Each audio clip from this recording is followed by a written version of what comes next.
मध्यमा पढ़ने वाले छात्रों के लिए गद्य भाग लेसन नंबर 2 दक्षिण भारत हिंदी प्रचार सभा। आपने दक्षिण भारत हिंदी प्रचार सभा का नाम सुना होगा। మీరందరూ దక్షిణ భారత హిందీ ప్రచార సభ పేరు వినే ఉంటారు। दक्षिण भारत हिंदी प्रचार सभा एक राष्ट्रीय महत्व की संस्था है। అంటే ఈ దక్షిణ భారత హిందీ ప్రచార సభ DBHS అనేది జాతీయ గొప్పతనం కలిగినటువంటి ఒక సంస్థ। An institution of national importance under Parliament Act 14 1964। इस संस्था के द्वारा संचालित विभिन्न परीक्षाओं में प्रतिवर्ष लाखों की संख्या में छात्र भाग लेते हैं। ఈ సంస్థ ద్వారా DBHS ద్వారా పెట్టబడేటటువంటి పరీక్షల్లో సంచాలిత అంటే ఆ కార్యకలాపాల్లో వాళ్ళు పెట్టేటటువంటి పరీక్షల్లో ప్రతి సంవత్సరము కూడా లాఖోంకి సంఖ్య అంటే లక్షల్లో విద్యార్థులు పాల్గొంటూ ఉన్నారు। इसकी शाखा ये दक्षिण के चारों प्रांतों में आंध्रा व तेलंगाना, कर्नाटक, केरल और तमिलनाडु में है। ఈ DBHS యొక్క బ్రాంచెస్ దక్షిణ భారతదేశంలో 4 రాష్ట్రాల్లో ఉన్నాయి। ఆంధ్ర లేక తెలంగాణ, అలాగే కర్ణాటక, కేరళ, తమిళనాడు ఈ రాష్ట్రాల్లో ఈ శాఖలన్నీ విస్తరించి ఉన్నాయి। ఢిల్లీ మే భీ ఇస్కి శాఖ హై। ఉత్తర భారతదేశంలో ఉన్నటువంటి ఢిల్లీలో కూడా ఈ DBHS యొక్క శాఖ ఒకటి ఉన్నది। ఇన్ శాఖాओं का ప్రధాన కార్యాలయ చెన్నై మే స్థిత్ హై। వీటన్నిటికీ మెయిన్ ఆఫీస్ ప్రధాన కార్యాలయం అంటే మెయిన్ ఆఫీసు చెన్నైలో ఉన్నది। యహ కార్యాలయ కేంద్ర సభ కే నామ్ సే భీ జానా జాతా హై। ఈ కార్యాలయాన్ని కేంద్ర సభ అనే పేరుతో కూడా పిలుస్తూ ఉంటారు।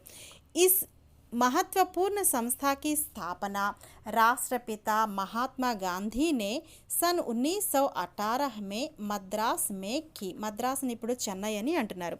ఈ గొప్ప సంస్థని మన రాష్ట్రపిత అయిన జాతీయ పిత అయినటువంటి మహాత్మా గాంధీ గారు 1918వ సంవత్సరంలో చెన్నైలో స్థాపించారు।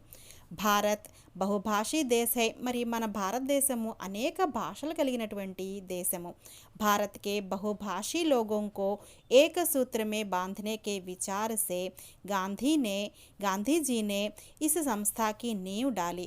మరి ఇన్ని భాషలు ఉన్నటువంటి మన భారతీయులందరినీ ఒక భాషలోకి తీసుకురావాలి అనేటటువంటి నియమంతో ఏక సూత్రమే బాంధన అంటే అది ఒక సూత్రం అంటే ఒక భాష క్రిందకి తీసుకురావాలి, ప్రతి ఒక్కళ్ళకి ఏదో ఒక భాష తెలిసి ఉండాలి అనేటటువంటి మంచి గొప్ప ఆలోచనతో గాంధీ గారు ఈ సంస్థకు పునాది వేయటం జరిగింది।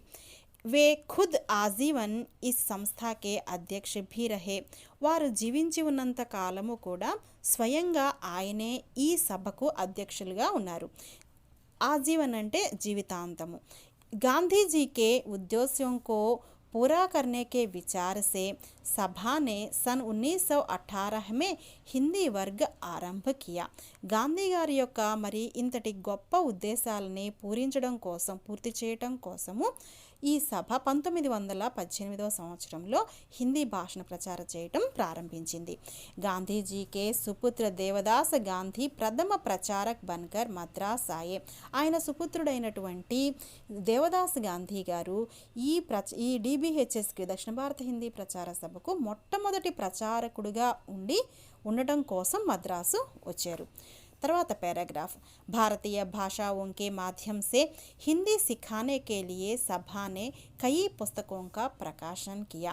మరి ఒక భాషని ఇతరుల అన్ని భాషల వారికి నేర్పించాలి అంటే మొట్టమొదట ఆ మదర్ లాంగ్వేజ్ అక్కడి మదర్ లాంగ్వేజ్ యొక్క సహాయం కూడా తీసుకోవాల్సి ఉంటుంది।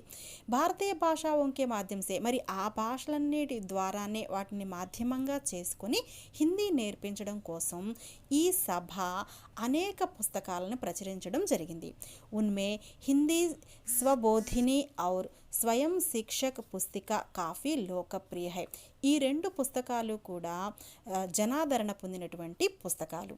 సభ दक्षिण के चारों प्रांतों में ऐसी महत्वपूर्ण भूमिका निभाती आ रही है जिससे हजारों की संख्या में హిందీ భాషకే కుశల ప్రచారక్ నికల్ రహే హై.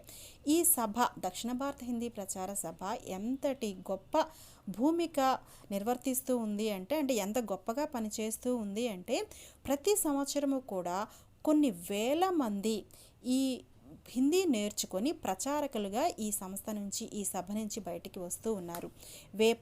ఏ ప్రచారక్ దక్షిణ భాషాओं के बीच साहित्यिक आदान प्रदान और हिंदी शिक्षण का महत्वपूर्ण कार्य करते आ रहे हैं. ఏ ప్రచారక్ అంటే ఈ హిందీ భాష నేర్చుకున్న వాళ్ళంతా, ఈ సభ నుంచి హిందీ భాష నేర్చుకున్న వాళ్ళంతా కూడా దక్షిణ భారతదేశంలో ఆ దక్షిణ భారతదేశంలో ఉన్నటువంటి ఆ భాషల మధ్య హిందీ సాహిత్యంతో ఆదాన్ ప్రదాన్ అంటే ఇచ్చిపుచ్చుకోవటం, హిందీ సాహిత్యాన్ని అందరికీ తెలిసేటట్లుగా కవితలు సాహిత్యం కూడా రాస్తూ ఉన్నారు. హిందీ శిక్షణకు మహత్వపూర్ణ కారణం అంటే హిందీ నేర్పించాలి అనే గొప్ప పనిని వాళ్ళు చేస్తూ ఉన్నారు. వాళ్ళనే ప్రచారకులని అంటారు. सभा की चारों प्रांतीय शाखाएं हिंदी के साथ अपनी अपनी प्रांतीय भाषाओं में పత్ర పత్రికాయే ప్రకాశిత్ కర్తీ ఆ రహీ హై.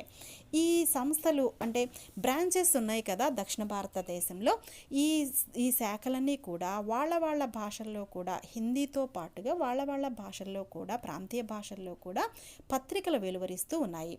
ఆంధ్ర శాఖ సే స్రవంతి అంటే ఆంధ్రప్రదేశ్లో ఆంధ్ర శాఖ అంటే సభకు సంబంధించినటువంటి శాఖ ద్వారా స్రవంతి అనేది, అలాగే కర్ణాటక నుంచి భారతవాణి, కేరళ నుంచి కేరళ భారతి और తమిళనాడు సే హిందీ పత్రిక నికల్ రహీ హై. తమిళనాడు నుంచి హిందీ పత్రిక అనేవి వెలువడుతూ ఉన్నాయి. కేంద్ర సభాసే మరి ఢిల్లీలో ఉంది కదా కేంద్ర సభ, అక్కడ నుంచి హిందీ ప్రచార సమాచార్ ఏవం దక్షిణ భారత్ ఈ రెండు పత్రికలు వెలువడుతూ ఉన్నాయి. इन पत्रिकाओं से आम जनता और प्रचारक लाभान्वित होते आ रहे हैं. ఈ పత్రికల ద్వారా సాధారణ ప్రజలు మరియు ప్రచారక్ అంటే హిందీ నేర్చుకునేవాళ్ళు, ఆ నేర్చుకున్న హిందీని అందరికీ ప్రచారం చేసేవాళ్ళు, వీళ్ళందరికీ కూడా లాభం చేకూరుతూ ఉంది. తర్వాత पैराग्राफ इस महत्वपूर्ण संस्था के कुछ महान महापुरुषों के नामों का यहाँ ఉల్లేఖ కర్ణ ఉపయుక్త హోగా.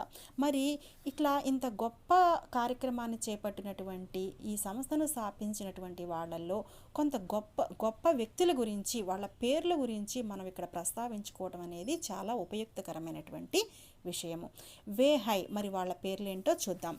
స్వర్గీయ హరిహర శర్మ, మొటూరి సత్యనారాయణ్, పండిత్ అవధనందన్, సిద్ధనాథ్ పంత్, రాజాజీ, రామస్వామి అయ్యంగార్, బాలకృష్ణ గోపాలరెడ్డి, వాసుదేవన్ నాయర్, లాల్ బహాదూర్ శాస్త్రి, చిత్తూరు శ్రీనివాస్ అయ్యంగార్, ఏపీసీ వీరబాహు, ప్రొఫెసర్ నాగప్ప, జెండా నారాయణ్, విద్వాన సుందర్, కృష్ణమాచారి ఆది వీళ్ళందరూ కూడా గొప్ప పురుషులు. ఏది ఈ సభను స్థాపించడంలోనూ హిందీ భాషను ప్రాచుర్యంలోకి తీసుకురావడంలోనూ కూడా వీళ్ళు గొప్ప వ్యక్తులు.